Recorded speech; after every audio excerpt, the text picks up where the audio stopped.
Okay. So, dude, you're not supposed to tell me that. But it could change on my next draw. Just for the Yeah, children. but now you gave me enough information to cast Stronghold Gambit. Then each player reveals his or her chosen card. The owner of the creature card revealed this way with the lowest converted mana cost puts that card into play. What? The I owner am of the revealing creature. Flowstone Thopter. I'm reading, gosh dang it. The owner of the creature card revealed this way puts that card into play. If two or more creature cards are tied for low. But visit. All right, so I have to pick the card with the lowest cost in my hand. So Yes. that would be my sneaky homunculus. He's a 2-drop. All right. So he gets put into play then. Exactly. Thank you. Okay. And then I will spend 1 to cast the Lackalith Whelp. All right. Yep. It was your turn. Okay. So it looks like Gerda still has a slight strategic advantage.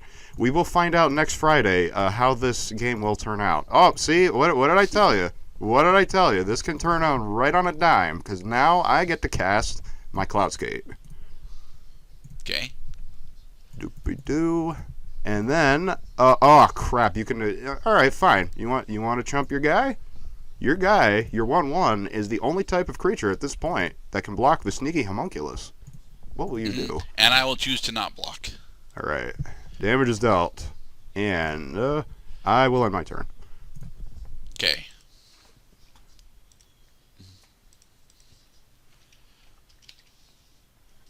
All right.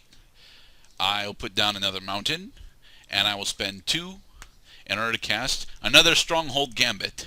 All right, Gerdat's one and only card has a higher converted mana cost than my Blastoderm. Yep. So Blastoderm comes into play. That's right, and he gets his 3 fade counters. Yep. And with that, I will end. Okie dokie. So, for my next trick, my fade counters are disappearing. Draw a card. Put a. Should I? No, I guess I don't have to. I'm going to tap 2. Screw it. No, I'm going to tap 3 for a Flowstone Armor. And then I'm going to swing into you with a 1/1, 2/2 in the air, 2/2 in the air, and a 5/5 on the ground. All right. And I'll block your sneaky homunculus with the Lackalith Whelp. Damn it. They're both dead now. But now you take 7 damage. I take 7. And turn is yours.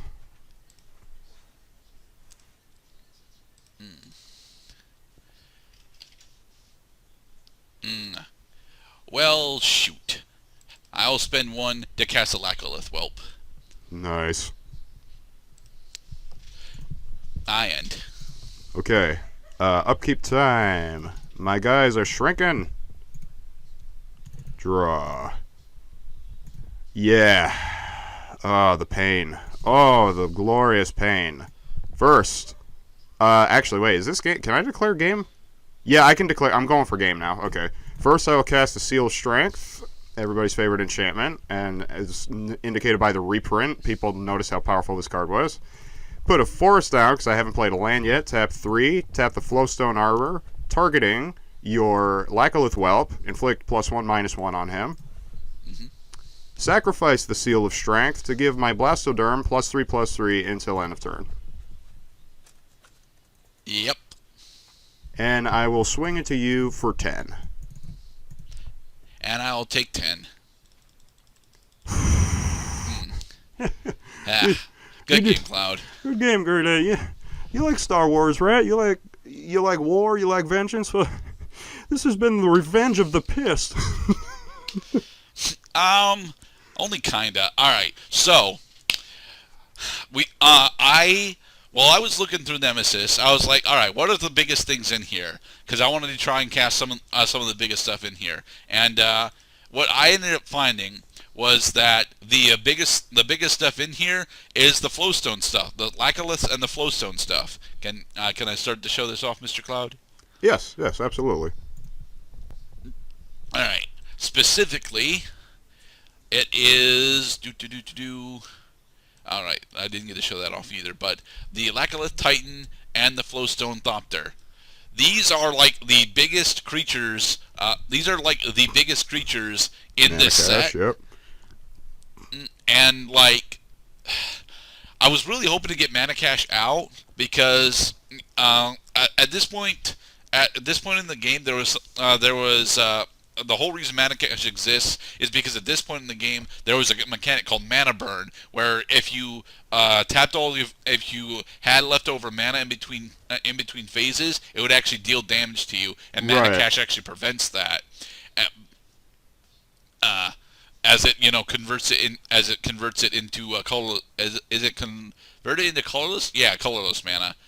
So I would be able to stockpile a bunch of mana because as you saw, I had a bunch of leftover mana because my deck, aside from Lycolith and Thopter, mostly caps out at 3. But there's like no good 1, 2, or 3 drops in this entire set. I think Cloudscape might actually be the literal best flyer in this set, aside from Flowstone Thopter. But Flowstone Thopter comes out way too late for it to really matter. Right, because one thing, well, with the Mana Cash, you can work on a ramp. That's why I like that about Mana Cash. I didn't like well, here's the thing with Mana Cash. The way it functions is you're basically waiting for your opponent to not cast any spells during their turn, either because they don't have any cards in their hand or because the spell they just casted didn't use up all their available mana. So they have untapped lands. Then, because their turn comes right before yours, you get a bunch of extra mana during your turn because this ability happens during the upkeep, or the end of each player's turn. And then as soon as their turn's over, they don't have a chance to use the mana that they just left over. That becomes yours, and it makes it awesome. You can go into Flowstone Thopter at that point. Yeah. So yeah, Mana Cash is honestly a really damn cool card. I actually like the Lacolith stuff too, but as you saw, I never got a chance to really show off all the stuff that it can do. Yeah. Stronghold Gambit is one of the coolest cards in this entire set, to be perfectly honest.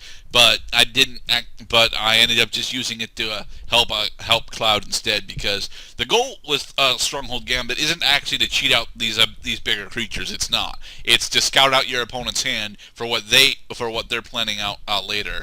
Thing is, well, there aren't all.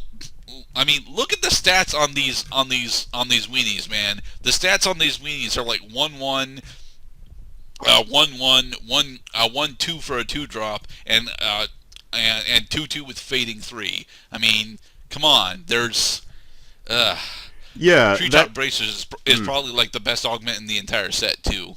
It really is. Like, I've died to Treetop Bracers. That's why I thought, this card might work. Because it's kind of awkward getting creature, because it basically gives a creature super flying. Creatures with reach can't block creatures equipped with Treetop Bracers. It has to be a flyer. Right. Was reach even a thing at this point? It's not in my deck, I know that. Well, they probably always spelled it out, saying, like, this creature can block creatures with flying, as though it also had flying. Yeah. Yeah. And of course you have what is probably the best 2-drop in the set, Mog Toady and Shrieking Mog. These are quite literally the best 2-drops in the set. Shrieking Mog allows you to, especially with Steel of Strength, to swing for 4 on turn 2. That's effectively unblockable. And then Mog Toady has just got the best stat line for any 2-drop in the entire set. Right. And I actually really like the gimmick around the Flowstone stuff, where it hurts you to use it, but it gets you slightly more powerful. Yeah. But the thing is, as we quickly discovered, wait a minute, everything in this set's got 1 health, so just use Flowstone armor as a repeated murder over and over again. And I feel speaking of weenies, Stampede Driver is definitely in my opinion, the undisputed king of the teeny weenies. All you got to do is just flood your field with a bunch of creatures, probably a bunch of sneaky homunculuses. Give them all +1/+1 until end of turn. It doesn't matter what the card is you're discarding. If you have no cards in your hand and you draw a card, then Stampede Driver can help win the game. True. Mind you, he's more along the line of a white weenie card as opposed to the red goblin stuff that he's trying to steroid. Right. Yeah, I had a feeling that red and green would work well together in the event that the Laccolith creatures actually get blocked. I like the Laccolith ability. It basically means that is there at any point during that game, and there was a moment when this could have happened, if I blocked a Laccolith creature, it doesn't have to assign its damage to the creature that's blocking it. It can pop at any creature on the field, inflicting damage equal to its power to that creature at the cost of not being able to defend itself against the creature it's blocking against. Basically, it's a form of first strike that actually occurs before the damage step, which is pretty cool. Yeah. At the cost of sacrificing itself, usually, because again, 1/1. Ugh. Why are all the tiny creatures in this set so lame? It's not fair. It's because they realized they did too much. Look at all these creatures that have 2 converted mana costs and have either flying or unblockable. Look at them. It's horrifying, isn't it?